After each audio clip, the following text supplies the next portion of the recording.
Olá! Hoje o nosso papo é reto, sobre um assunto que pode literalmente mudar o rumo de uma emergência. Primeiros socorros para queimaduras. Saber o que fazer naqueles primeiros segundos é simplesmente fundamental. Pensa numa cena, um acidente bobo na cozinha, um descuido com líquido quente.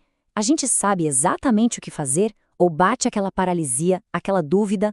Pois é essa a questão central que a gente vai desvendar agora.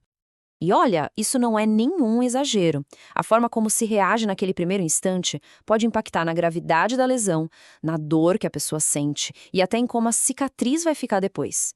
Então, ok, vamos mergulhar nisso. Antes de mais nada, o primeiro passo é entender com o que a gente está lidando, porque nem toda queimadura é igual, né? A gravidade é o que vai definir os próximos passos, e ela é classificada por graus. E essa tabela aqui deixa tudo bem claro. Vamos lá. Primeiro grau é aquela mais superficial, sabe? Vermelhidão, dor. Segundo grau, aí o buraco é mais embaixo. Já tem bolhas e a dor é bem mais forte. E a bolha, porque ela aparece? É o nosso corpo tentando proteger o tecido que foi danificado ali por baixo. Já o terceiro grau, bom, esse é o mais grave de todos, atinge todas as camadas da pele. E o mais curioso, às vezes tem pouca ou nenhuma dor, justamente porque os nervos foram destruídos. Fica claro que a ação imediata muda completamente dependendo do caso. Certo, então vamos começar pelo mais comum, que são as queimaduras leves, de primeiro grau, ou aquelas de segundo grau bem pequenas. Nesses casos, o procedimento é até simples, mas tem que ser feito do jeito certo para ser eficaz.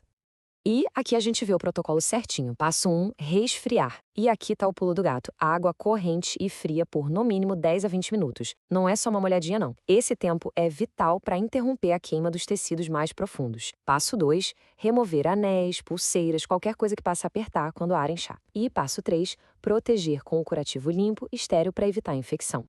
E agora, uma regra de ouro que merece destaque total. As bolhas são, na verdade, uma proteção natural do corpo. Pensa nela como uma barreira estéril contra infecções. Se a gente estoura, é como abrir uma porta para todo tipo de bactéria. Então a ordem é: deixa as bolhas quietas. Agora, a coisa muda de figura. O tom aqui é mais sério. Quando a gente fala de queimaduras de segundo grau muito grandes ou de terceiro grau, as prioridades são totalmente outras. Aqui, o que manda é calma e precisão. Em uma queimadura grave, a primeira coisa não é a água, não é o curativo. A primeiríssima e mais importante ação é uma só: ligar para a emergência. Esse é o passo que, de fato, salva vidas. É bom ter esse número na cabeça. 192, o SAMU. Qualquer queimadura grave, essa tem que ser a primeira ligação. Sem hesitar, sem esperar. Ação imediata. Enquanto o socorro não chega, a gente pode fazer algumas coisas cruciais. Primeiro, checar se a pessoa está respirando, os sinais vitais. Segundo, ter certeza que a fonte da queimadura foi cortada. Terceiro, cobrir a área com um lençol limpo e seco, nada de cobertor que solta pelo, hein? E por último, se der, elevar a parte queimada do corpo. Isso ajuda a diminuir o inchaço. Olha que interessante, e aqui está um ponto que vai contra a nossa intuição, mas é vital. Diferente das queimaduras leves, nas queimaduras grandes não se deve usar água fria. O risco de causar uma hipotermia, ou seja, uma queda perigosa na temperatura do corpo, é muito real e pode ser tão grave quanto a própria queimadura. Muito bem, agora vamos para uma parte essencial. Desmentir aquelas dicas da vovó que, na verdade, são um perigo. Saber o que não fazer é tão importante quanto saber o que fazer. Então a regra é clara: evite tudo que está nessa lista. Gelo pode piorar a lesão da pele. Manteiga, pó de café, pasta de dente. Pelo amor de Deus, não! Eles só servem para reter o calor, aumentar o risco de infecção e atrapalhar o tratamento médico. Das bolhas, a gente já falou. E, em casos graves, nunca puxe uma roupa que grudou na pele. O certo é cortar o tecido em volta. E para fechar esse guia prático, vamos a um checklist definitivo. Como saber, sem ter nenhuma dúvida, que a queimadura precisa de atendimento médico para ontem?